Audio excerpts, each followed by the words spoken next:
Rook, just got word. First Warden's calling everyone back to Weishaupt. Everyone except me, seems like. Guess the First Warden didn't like me joining your team.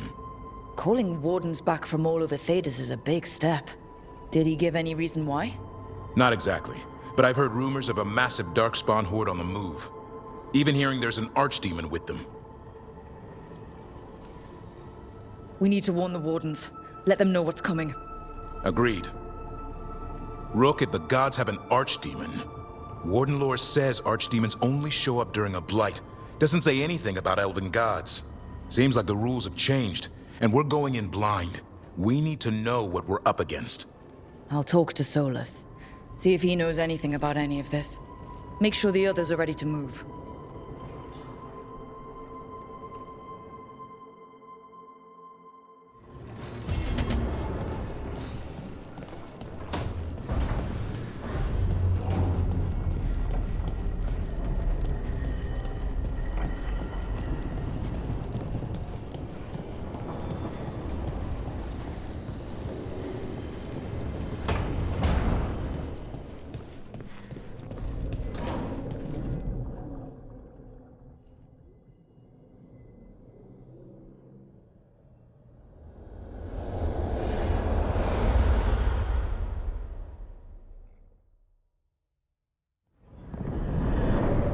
How fares your battle?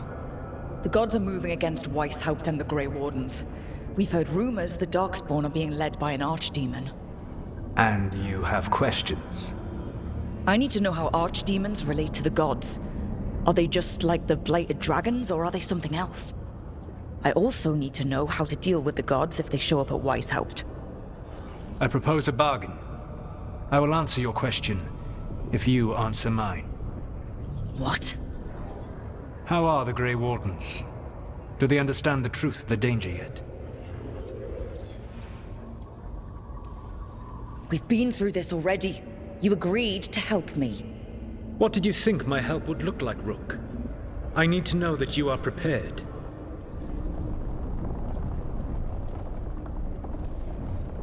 You know I could just lie to you, right? Indeed. But the truth is merely recalled, while a lie must be constructed. Knowing you would expend the effort to construct that lie rather than answer truthfully would tell me a great deal. The First Warden refuses to listen. As I feared. I tried diplomacy, I tried being firm. Nothing worked. When I asked you why you should be trusted to lead the fight, you said you were no stranger to fighting stronger opponents. That sufficed for me. But the Grey Wardens fight Darkspawn and Archdemons, foes no one else can stand against. They see themselves as the best prepared for this battle. You cannot defeat Elganan and Gillenane without the Wardens. What will you do to bring them to your side?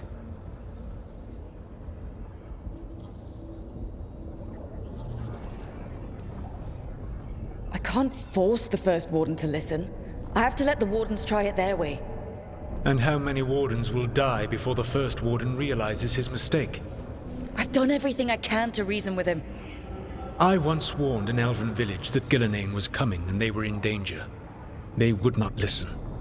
I had to watch as their bodies twisted, as their shrieks turned into the grunting of animals. Their eyes were the worst part. They were still aware.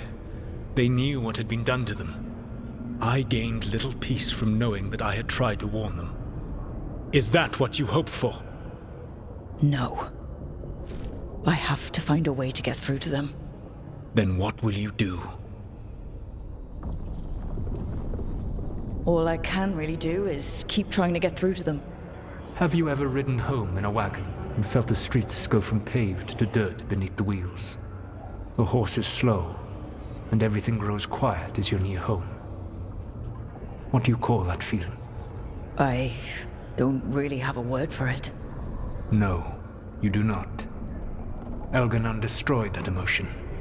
He burned it from the mind of every living being. There were spirits of that feeling, just as there are spirits of joy, or fear, or despair. I begged them to fight. What happened to them? They waited too long. Without the emotion in this world to focus on, they faded until nothing remained. When you grow quiet, It is a part of your soul reaching for a feeling and finding emptiness. Because I fail. I understand. I'm not going to fail. How? What will you do?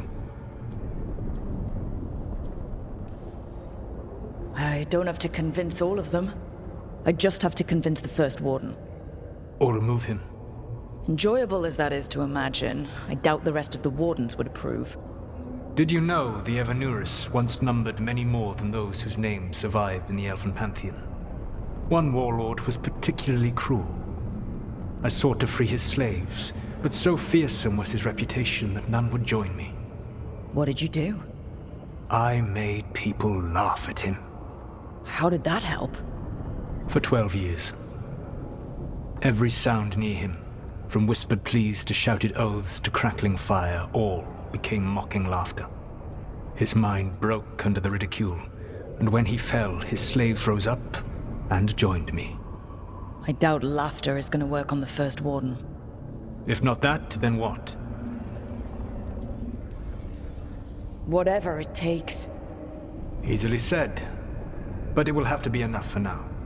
You have answered my question, and I owe you an answer in return. Yes. The old gods of Tevinter, the archdemons. There never were Tevinter gods. The archdemons, as you call them, were always merely the weapons of the Evanurus. All right. Let's hope we can find the gods before they find their weapons. Unfortunately, the Dragon Thrall's life force is bound to the Evanurus as both power and protection. You will not be able to kill or likely even harm one of the Evanurus until their Dragon Thrall is slain.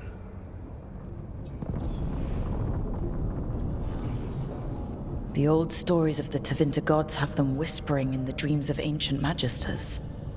How did they do that, if they were just tools of the elven gods? The archdemons were once high dragons. The Evanurus bound them as a source of power. When I imprisoned the gods, their dragons remained free. That was my mistake. How so? I never bound a dragon to myself, for I believed that to enslave another creature was immoral. As such, I did not understand the power that connection gave. I thought the prison I had made was perfect. But their dragons were the conduit through which they spoke to dreaming minds. What can you tell me about the archdemons themselves? Each is different, shaped by the whims and ego of its master. Elganon is the lord of tyranny. He would have ruled alone had Mathor not forced him to share power. Those who are strong, he molds into dictators themselves, with visions of godhood. Those who are weak, he crushes. His archdemon reflects him. It is huge, to feed his ego, the epitome of dragonkind, bent to his will. Damn. Tell me what you really think of the guy. He is cruelty and arrogance personified. All of the Evanurus were flawed, but he made all of them worse. By contrast, Gillenane was a servant of Andrul, whose skill at making monsters earned her promotion to the Evanurus. She is brilliant, ambitious, and unconstrained by anything you would understand as morality. In a kinder world, you would never need to see what she has done to her archdemon. In this world, I only hope you kill it quickly. In any event, the Evanurus will not be vulnerable until their archdemons are dead. It says a lot about these talks that kill an archdemon is the easy part. It will not be easy. But you are this world's only hope. I would not suggest this path if I did not believe you could succeed. Oh, the god of lies believes in me. Even with their dragons dead, the Evanurus are powerful and well protected. You will need to use my dagger, the one you recovered. It can pierce their enchantments and strike them down. All right. Kill the archdemons, then use the dagger to take down the gods. Even a single opportunity to strike the Evanurus down will be rare, fleeting, and costly. You will not have another chance to catch them unawares. When you strike, you must be fully prepared.